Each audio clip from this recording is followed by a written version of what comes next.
NDTV पर actor are Madhavan exclusive. जी हां, film शैतान को लेकर उन्होंने खुलकर बातचीत की है और शैतान की सफलता से वो काफी खुश भी है।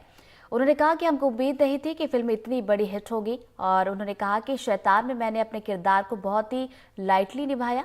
मैं अलग अलग तरीके से किरदार करना पसंद करता हूँ। शैतान 2 के बारे में माधवन ने खुलकर बातचीत की और कंगना को मंडी से चुनाव लड़ने पर बधाई दी है। साथ ही राजनीति में आने पर भी उन्होंने खुलकर बातचीत की। नमस्कार, मैं हूं सुमित। एनडीटीवी में आपका बहुत बहुत स्वागत है।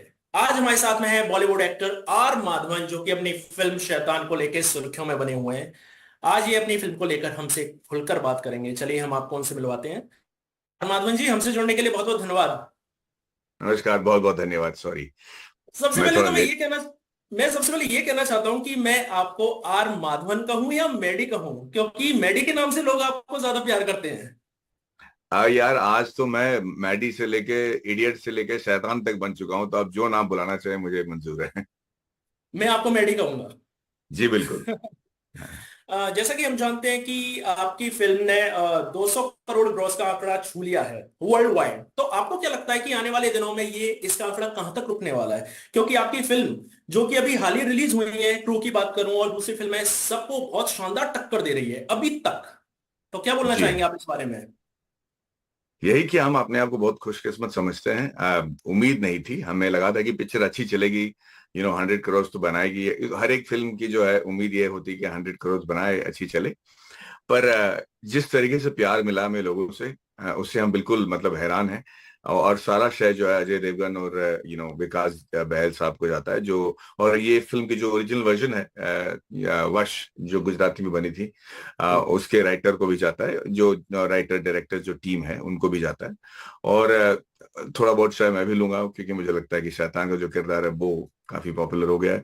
तो हम चाहते हैं कि ये ज्यादा चले, बट प्रैक्टिकली स्पीकिंग अगर हम 150 के ऊपर नेट छू लें तो हमें लगेगा कि हमारी जो फिल्म है वो ब्लॉकबस्टर कैटेगरी में आ जाएगी। आपने इससे पहले काफी रोम कॉम कैरेक्टर्स किए हैं, चाहे मैं रहना है तेरे दिल में फिल्म की बात करूं। बट आपने इस फिल्म में एक तांत्रिक का एक नेगेटिव कैरेक्टर क्या सोच के आपने इसको कबूल किया? क्योंकि बहुत ही चैलेंजिंग कैरेक्टर था ये।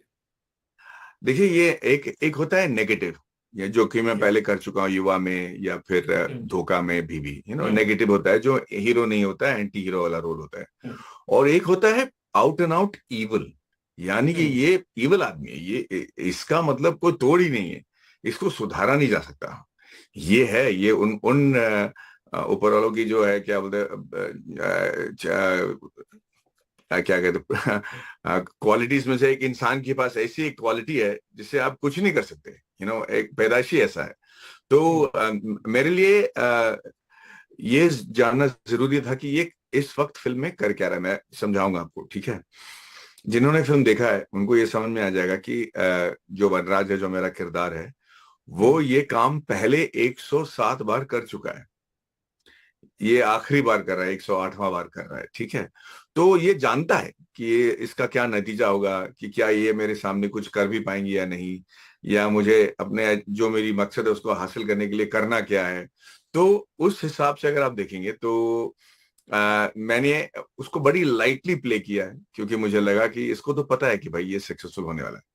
इसीलिए ये जो का कि एक नया मोड़ होगा मेरे एक्टिंग करियर में, एक ऐसा किरदार प्ले करना जो ना ही नेगेटिव है बट बिल्कुल इविल है, और एकदम श्योर और चार्मिंग है। लोगों का कहना है कि आपका जो किरदार था वो अजय देवगन की एक्टिंग पर भारी पड़ा है। इस बारे में क्या कहना चाहेंगे आप? नहीं, ये तो लोगों ने ये भी कहा कि तनु वर्सेस मनु में कंगना की एक्टिंग मेरे पे भारी पड़ी, या फिर रंग दे बसंती में किसी और की एक्टिंग। ये सब कंपटीशन क्रिएट करने के लिए कहते हैं। पर जब कोई भी फिल्म इतिहास में जाती है तो पूरी फिल्म और पूरे लोगों का जो टाइटल कैरेक्टर है, एक्टर है, डायरेक्टर है, सबका नाम साथ में लिया जाता है। मैं इन सब चीजों में विश्वास नहीं रखता हूँ। मुझे अच्छी तरह ऐसे देखिए, सच तो ये है कि ऐसा नहीं है कि अजय देवगन सर को ये नहीं पता था कि मेरा जो किरदार है वो पॉपुलिस्टिक है, वो अच्छा लिखा गया है, उसमें काम करने को ज्यादा है, लोगों को ज्यादा भाने की क्षमता रखता है। वो तो इतने समझदार है कि वो भी जानते हैं। जिस तरीके से मैं भी जानता था कि तनु वर्सेस मनु में जब मैं ये अपना किरदार कर रहा हूँ, तो कंगना की जो कैरेक्टर है वो लिखा हुआ है, वो ऑर्थो बैक्ट है, और हमको एक पिवटल पॉइंट बनना है जिसके इर्द गिर्द कहानी घूमेगी। और कंगना को परफॉर्म देना। अगर मैं सब में कहूँ कि मुझे हीरो का इंट्रोडक्शन दे दो, जैसे अगर मैं कहता कि विक्रम वेदा में तमिल फिल्म में मेरे को भी हीरो वाला इंट्रोडक्शन दो या मुझे भी भारी बनाओ, तो क्या होता है कि ना फिल्म अलग अलग दिशा में खींचने लगती है। और आजकल के जमाने में कोई भी एक्टर ऐसा नहीं है जो फिल्म के सक्सेस के ऊपर किसी और चीज को चाहेगा। और वही प्रदर्शन अजय देवगन साहब ने, विकास साहब ने, हमारे प्रोड्यूसर कुमार मंगत जी ने, सबको पता था, ये पहले से उन्होंने कर रखा था। और इसीलिए मैं नहीं कहूंगा कि मैं किसी पे भारी पड़ा, ये तो कंबाइंड एफर्ट था।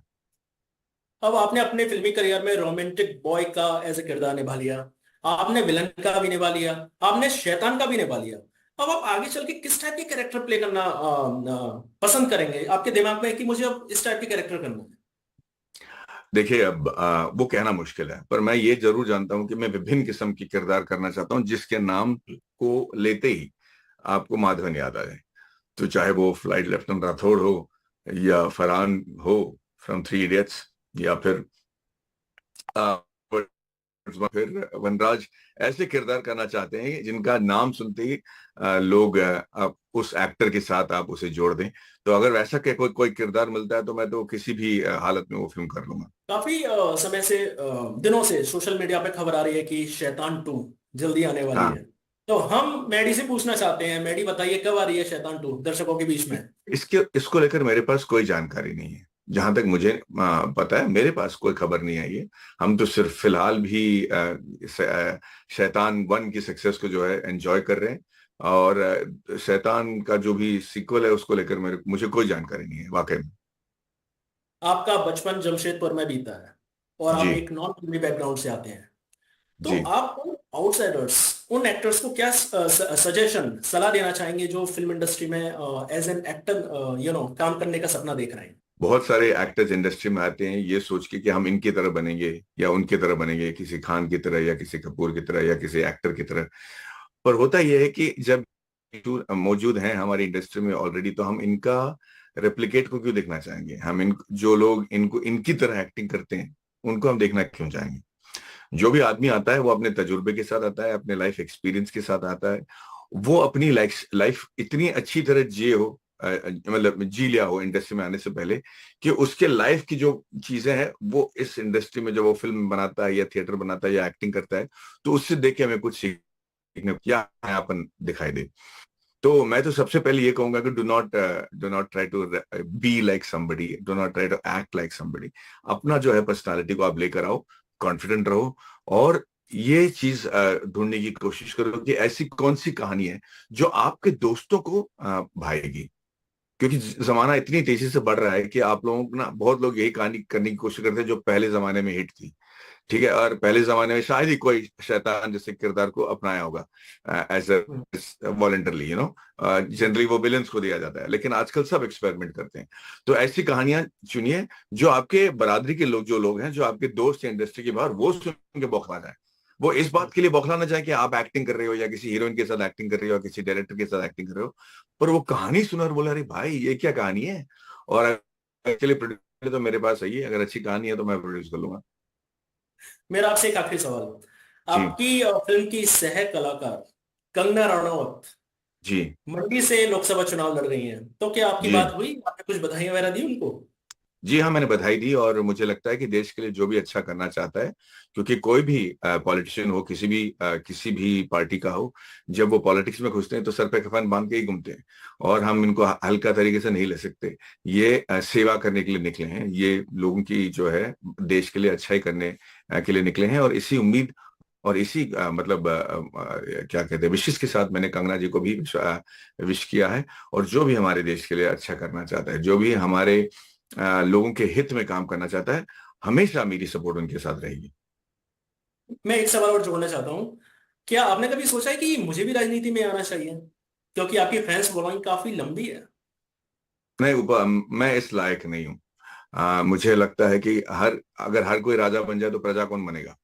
मैं प्रजा में रहना चाहता हूँ। और मुझे लगता है कि जो भी मुझे अपने देश के लिए करना है, जो भी मुझे अपने लोगों के लिए करना है, वो मैं जरूरी नहीं है कि पॉलिटिक्स में घुस के करूं, क्योंकि पॉलिटिक्स में जब इंसान घुस जाता है आज के दिन, यकीन मानिए वो जमाना गया कि आप अपने आप को लीडर समझे और आराम से बैठ जाएं और आपको लगे कि लोग आपकी सेवा करेंगे। वो जमाना तो गया।